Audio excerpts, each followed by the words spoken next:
ವಿಮಾನ ಪತನದ ಬಗ್ಗೆ ಇನ್ನಷ್ಟು ಸ್ಫೋಟಕ ಮಾಹಿತಿಗಳು ಹೊರಬೀಳ್ತಾ ಇವೆ. ಅವಶೇಷಗಳ ಅಡಿ ವಿಮಾನದ ಡಿವಿಆರ್ ಅನ್ನ ಗುಜರಾತ್ ATS ಪತ್ತೆ ಹಚ್ಚಿದೆ. ವಿಮಾನದ 2 ಬ್ಲಾಕ್ ಬಾಕ್ಸ್ಗಳ ಪೈಕಿ ಒಂದು ಪತ್ತೆಯಾಗಿದೆ ಅಂತ AAIB ಹೇಳಿದೆ. ಬ್ಲಾಕ್ ಬಾಕ್ಸ್ BJ ಮೆಡಿಕಲ್ ಕಾಲೇಜಿನ ಮೇಲ್ಛಾವಣಿಯಲ್ಲೇ ಇತ್ತು. 28 ಗಂಟೆಗಳಲ್ಲಿ ಅದನ್ನ ಪತ್ತೆ ಹಚ್ಚಿದೀವಿ ಅಂತ ವಿಮಾನಯಾನ ಸಚಿವರು ತಿಳಿಸಿದ್ದಾರೆ. ತನಿಖೆಗೆ ಬ್ಲಾಕ್ ಬಾಕ್ಸ್ ಅತ್ಯಂತ ಪ್ರಮುಖವಾದ ಸಾಧನವಾಗಿದ್ದು ವಿಮಾನ ಅಪಘಾತಕ್ಕೆ ಕಾರಣ ಏನು ಅಂತ ಇದು ಗೊತ್ತಾಗುತ್ತೆ. ಇನ್ನು ದುರಂತದ ಸ್ಥಳದಲ್ಲಿ ಎಲೆಕ್ಟ್ರಾನಿಕ್ ಟ್ರಾನ್ಸ್ಮಿಟರ್ ಕೂಡ ಸಿಕ್ಕಿದೆ. NDRFನ 6 ತಂಡಗಳು ಘಟನಾ ಸ್ಥಳದಲ್ಲಿ ಕಾರ್ಯಾಚರಣೆಯನ್ನ ನಡೆಸ್ತಾ ಇದ್ದಾರೆ. ಬೋಯಿಂಗ್ ವಿಮಾನ ಪತನಕ್ಕೆ ಕಾರಣಗಳೇನು ಅಂತ ಸದ್ಯಕ್ಕೆ ಇಲ್ಲಿವರೆಗೂ ಕೂಡ ಬೋಯಿಂಗ್ ಕಂಪನಿ ಕೂಡ ಹೇಳಿಲ್ಲ. ಬೋಯಿಂಗ್ನ ಎಲ್ಲಾ ವಿಮಾನಗಳ ಇಂಧನ ಎಂಜಿನ್ ಪರೀಕ್ಷೆಗೆ DGCA ಸೂಚಿಸಿದೆ. ಜೊತೆಗೆ DGCA 4 ಹಂತಗಳಲ್ಲಿ ತನಿಖೆಯನ್ನ ನಡೆಸುತ್ತೆ. CCTV ದೃಶ್ಯಾವಳಿಗಳು ಮತ್ತು ಬ್ಲಾಕ್ ಬಾಕ್ಸ್ ಡೇಟಾ ಹೊಂದಿಸಿ ಒಟ್ಟಿಗೆ ಪರಿಶೀಲನೆ. ವಿಮಾನ ಟೇಕ್ ಆಫ್ ಆಗುವ ಆರಂಭಿಕ ಹಂತದಲ್ಲಿ ಸಮಸ್ಯೆ ಆಗಿದೆಯಾ, ಈ ರೀತಿಯ ವಿಶ್ಲೇಷಣೆಗಳಾಗುತ್ತೆ. ಜೊತೆಗೆ ಪಕ್ಷಿ ಡಿಕ್ಕಿ ಹೊಡಿತಾ, ಎಂಜಿನ್ ವೈಫಲ್ಯ ಏನಾದರೂ ಇತ್ತಾ, ಪೈಲಟ್ ದೋಷ, ತಾಂತ್ರಿಕ ವೈಫಲ್ಯ, ಸಾಫ್ಟ್ವೇರ್ ಅಸಮರ್ಪಕ ಕಾರ್ಯನಿರ್ವಹಿಸಿದ್ಯಾ ಅಂತ 4 ಹಂತಗಳಲ್ಲಿ ತನಿಖೆಯನ್ನು ನಡೆಸ್ತಾರೆ. ದಿ ಸೋಕಾಲ್ಡ್ ಆರ್ ಸಾರ್ವಜನಿಕವಾಗಿ ಅತ್ಯಂತ ಖ್ಯಾತಿಯಾಗಿರುವಂತಹ ಬ್ಲ್ಯಾಕ್ ಬಾಕ್ಸ್ ಅದು ಬ್ಲ್ಯಾಕ್ ಅಲ್ಲ, ಇಟ್ಸ್ ಎನ್ ಆರೆಂಜ್ ಬಾಕ್ಸ್. ಅದು ಆ್ಯಕ್ಚುಲಿ ಸುಪ್ರೀಮ್ಲಿ ಪವರ್ಫುಲ್ ಆಗಿ ಕಣ್ಣು ಹೊಡೆಯೋ ಥರದ ಆರೆಂಜ್ ಅದು ಬ್ಲ್ಯಾಕ್ ಅಲ್ಲ. ಏನೋ it has become A black box. ಜನರ ಭಾಷೆಯಲ್ಲಿ ಅದು ಅರ್ಥ, ಅದನ್ನು ಹೇಳಿದ್ರು ಅಷ್ಟೇ ಬ್ಲ್ಯಾಕ್ ಬಾಕ್ಸ್ ಅಂತಲೇ ಹೇಳ್ತಾರೆ. FDR and CVR cockpit voice recorder and flight data recorder ಎರಡೂ ಸಿಕ್ಕತೆ ಎಲ್ಲೂ ಹೋಗಲ್ಲ. ಆಳ ಸಮುದ್ರದಲ್ಲಿ ಬಿದ್ದಾಗಲೇ ಹಿಡಿದಾಕ್ತಾರೆ, ಬಿಡಲ್ಲ ಅದನ್ನು. ಸೆನ್ಸಾರ್ ಇರುತ್ತೆ. ಹೌದೌದು, ಹಿಡಿದಾಕ್ತಾರೆ. ತುಂಬ ರೇರ್ ರಿಕವರಿ ಮಾಡೋಕ್ಕಾಗದೇ ಹೋಗಿರೋವಂಥದ್ದು ಇತ್ತೀಚಿನ ದಿನಗಳಲ್ಲಿ. ಹಾಗಾಗಿ ಮೊದಲು ಇರಲೇ ಇಲ್ಲ ಅದು ಆಮೇಲೆ ಇಂಟ್ರೊಡ್ಯೂಸ್ ಆಗಿರೋದು ಏರ್ಕ್ರಾಫ್ಟ್ಸಲ್ಲಿ. ಹಾಂ, ಸೊ ಹಾಗಾಗಿ ಎರಡೂ ಸಿಕ್ಕತ್ತೆ.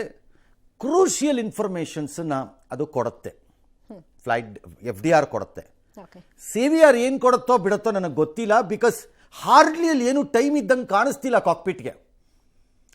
ಕಾಕ್ಪಿಟ್ಟಲ್ಲಿ ವಾಯ್ಸ್ ರೆಕಾರ್ಡಿಂಗಲ್ಲಿ ಏನಾಗಿದೆ ಅಂತ ಬಿಟ್ವೀನ್ ಪೈಲಟ್ಸೋ ATC ಜೊತೆನೋ ಏರ್ ಟ್ರಾಫಿಕ್ ಕಂಟ್ರೋಲ್ ಜೊತೆನೋ ವಾಟ್ ಎವರ್, ಆರ್ ಯಾವ್ದಾದ್ರು ಏರ್ ಹೋಸ್ಟೆಸ್ಗೆ ಪೈಲಟ್ ಕಾಲ್ ಮಾಡಿದ್ರೆ for whatever the reason, ಇದೆಲ್ಲ ಏನೇ ಇದ್ರೂ ಅಲ್ಲಿ ಟೈಮೇ ಇಲ್ಲ. ಅಲ್ಲಿ 40 ಸೆಕೆಂಡ್ 35 ಸೆಕೆಂಡ್ ಸಿಕ್ಕಿದೆ ಅದಕ್ಕೆ. ಪುಷ್ ಬ್ಯಾಕ್ ಆದಮೇಲೆ ಏನಾದರೂ ಕಮ್ಯುನಿಕೇಷನ್ಸ್ ಆಗಿದ್ರೆ, ಬಿಕಾಸ್ ಪುಷ್ ಬ್ಯಾಕ್ ಆಗಿ ಟ್ಯಾಕ್ಸಿಂಗ್ ಆಗಿ ಟೇಕ್ ಆಫ್ ಆಗೋಕ್ಕೆ ಬರೋಷ್ಟೊತ್ತಿಗೆ ಒಂದು 10 ನಿಮಿಷ 8 ನಿಮಿಷ ಆಗಿರುತ್ತದು. ಹಾಗಾಗಿ ಆ ಪೀರಿಯಡಲ್ಲಿ ಏನಾದ್ರು ಆಗಿದ್ರೆ ಸಿಕ್ಬೋದು ಅಲ್ಲಿ. ನಂಬರ್ 1. ಇನ್ನು CCTV ದೃಶ್ಯಾವಳಿ ಆಧರಿಸಿ ತನಿಖೆ. CCTV ದೃಶ್ಯಾವಳಿ ಎಕ್ಸ್ಟ್ರೀಮ್ಲಿ ಕ್ರಿಟಿಕಲ್ ಇದ್ದಂಗಿದೆ, ಬಟ್ ಅಲ್ಲಿ ಸಿಕ್ತಿರೋ CCTV ದೃಶ್ಯಾವಳಿನಲ್ಲಿ ವಿಮಾನ ಚೆನ್ನಾಗೇ ಇದ್ದಂಗಿದೆ, ಎಕ್ಸೆಪ್ಟ್ ದ ಲಾಸ್ಟ್ ಮಿನಿಟಲ್ಲಿ ಅದು ಕೊಲ್ಯಾಪ್ಸ್ ಆಗಕ್ಕೆ ಸ್ಟಾರ್ಟ್ ಆಗಿರೋದನ್ನು ಬಿಟ್ಟರೆ. ಒಂದು ಹೊಸ ಥಿಯರಿ ಓಪನ್ ಅಪ್ ಮಾಡಿದ್ದಾರೆ ಕೆಲವು ಪಂಡಿತೋತ್ತಮರುಗಳು. ನಿನ್ನೆ ಹೇಳ್ದಂಗೆ ಅದರದ್ದು ವೀಲ್ ಕೆಳಗಡೆ ಇದೆ, ಅದು ರಿಟ್ರಾಕ್ಟ್ ಆಗಿ ಒಳಗೆ ಹೊಟ್ಟೋಗ್ಬೇಕಾಗಿತ್ತು ಹೊಟ್ಟೆ ಒಳಕ್ಕೆ. ಅದು ಹೋಗದೇ ಇದ್ದಾಗ ಡ್ರ್ಯಾಗ್ ಬರುತ್ತೆ, ಹೆವಿ ಅಂದರೆ ಎಳೆಯತ್ತೆ ಹಿಂದಕ್ಕೆ ಅಂತ ಇತ್ತು. ಸೊ ಈಗೊಂದು ಹೊಸ ಥಿಯರಿ ಏನು ಹೇಳ್ತಿದ್ದಾರೆ ಅಂದರೆ, ಈ ಅಂಡರ್ ಕ್ಯಾರೇಜಲ್ಲಿ ಇರಬೇಕಾದಂಥ ಇದನ್ನು ವಾಪಸ್ಸು ರಿಟ್ರೀವ್ ಮಾಡೋದೇನಿದೆ ವೀಲ್ಸನ್ನು, ಅದು ಮತ್ತು ಫ್ಲ್ಯಾಪ್ಸ್ ಏನಿದೆ ವಿಂಗಲ್ಲಿ, which gives the lift to the aircraft, ಅಂದರೆ ವಿಮಾನ ಮೇಲಕ್ಕೆ ಮೇಲೆ ಉತ್ತರೋತ್ತರವಾಗಿ ಹಾರುವುದಕ್ಕೆ ಅದು ಏನು ಹೆವಿ ಜಾಗ ಮಾಡಿಕೊಡುತ್ತೆ, ಅದೆರಡು ಪಕ್ಕ ಇದೆ. ಮೋಸ್ಟ್ಲಿ ಏನಾದ್ರು ಪೈಲಟ್ ಕನ್ಫ್ಯೂಷನ್ನಲ್ಲಿ ಫ್ಲ್ಯಾಪ್ನ ರಿಟ್ರಾಕ್ಟ್ ಮಾಡಿಬಿಟ್ಟಿದ್ದಾರಾ ಅಂತ ಒಂದು ಪ್ರಶ್ನೆಗೆ ಕೇಳ್ತಿದ್ದಾರೆ. ಯಾಕೆ ಹಾಗಾಗಿ ನಿಮಗೆ ಅಂಡರ್ ಕ್ಯಾರೇಜು ಹೋಗಿಲ್ಲ, ಡ್ರ್ಯಾಗೂ ಆಯಿತು, ಅಲ್ಲಿ ಫ್ಲ್ಯಾಪು ಇಲ್ಲ, ಹಾಗಾಗಿ ಅದು ಬಿದೋಯ್ತು ಕೆಳಕ್ಕೆ ಅಂತ ಹೇಳ್ತಿದ್ದಾರೆ. ಗೊತ್ತಿಲ್ಲ, ಇವೆಲ್ಲ ಟೆಕ್ನಿಕಲಿ ಅವ್ರುಗಳು ಕಂಡುಹಿಡಿತಾರೆ. ಇದನ್ನೆಲ್ಲ ತನಿಖೆ ಮಾಡೋರು ಅಡ್ಕಸ್ಬಿಗಳಲ್ಲ ಯಾರೂ. ನನ್ ಆಫ್ ದೆಮ್ ಆರ್ ಅಡ್ಕಸ್ಬಿಗಳು. NTSBನಲ್ಲಿರ್ಬೋದು, US ಅಲ್ಲಿ, ನಮ್ಮಲ್ಲಿ DGCAನಲ್ಲಿರ್ಬೋದು, ಎಲ್ಲ ಯಾರು ಅಡ್ಕಸ್ಬಿಗಳಿರಲ್ಲ ಇಲ್ಲಿ.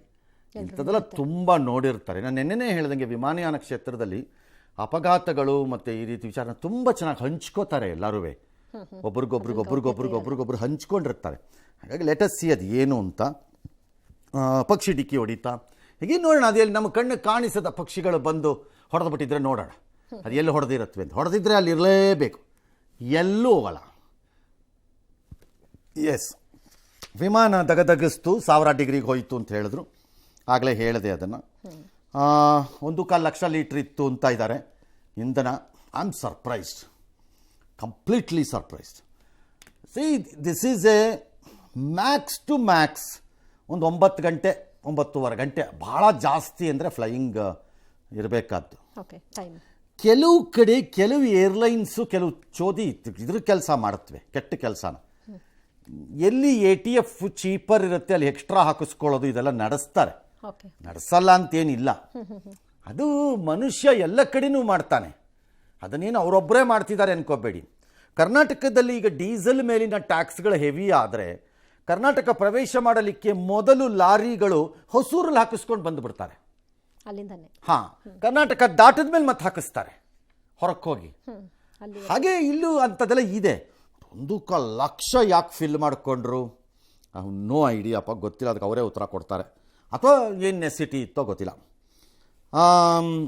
ಪ್ರಾಣಿಗಳು ಉಳಿದಿಲ್ಲ ಅಂದರೆ ಉಳಿಯಲ್ಲ. 1000 ಡಿಗ್ರಿಗೆ ಯಾವುದೂ ಉಳಿಯಲ್ಲ. ಎಲ್ಲ ಪದಾರ್ಥಗಳಿಗೂ ಒಂದು ಕಂಬಸ್ಟಬಲ್, ಒಂದು ಸುಟ್ಟೋಗೋಕ್ಕೆ ಒಂದು ಇತಿಮಿತಿ ಇದೆ. ನೀರಿಗೆ ಇಷ್ಟು ಡಿಗ್ರಿ ಆದಾಗ ಅದು ಉಕ್ಕಬೇಕು, ತಕಪಕ ಎಂದು ಕುಣಿಯಬೇಕು ಅಂತ. ಹಾಗೆ ಅದಕ್ಕೂ ಅಷ್ಟೇ, ಯಾವುದು ಉಳಿಯೋಕ್ಕೆ ಸಾಧ್ಯ. ಸರಿ, ನೋಡೋಣ ಈ CVR ಇದು ಏನಾಗುತ್ತೆ ಅನ್ನೋದನ್ನು ಆಮೇಲೆ ನೋಡೋಣ. ಅದು ಸಿಕ್ಕಲಿ ಅದನ್ನು ಅನಲೈಸ್ ಮಾಡ್ತಾರೆ. ಅನಲೈಸ್ ಮಾಡಿ second to second ಕೇಳಿಸ್ಕೋತಾರೆ.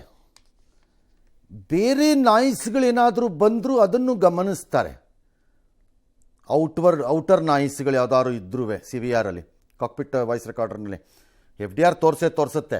FDR hockey load ಮಾಡಿದ ತಕ್ಷಣ ಕಂಪ್ಯೂಟರ್ ಒಳಕ್ಕೆ ಆಲ್ಟಿಟ್ಯೂಡ್ ಏನಿತ್ತು, ಇದೇನಿತ್ತು, ಅದೇನಿತ್ತು, ಹೇಗೆ ಇಳೀತು, ಹೆಂಗೆ ಟೇಕ್ ಆಫ್ ಆಗಿದೆ, ಎಷ್ಟಡಿ ಹೋಗಿದೆ, ಎಲ್ಲ ತೋರಿಸುತ್ತದು.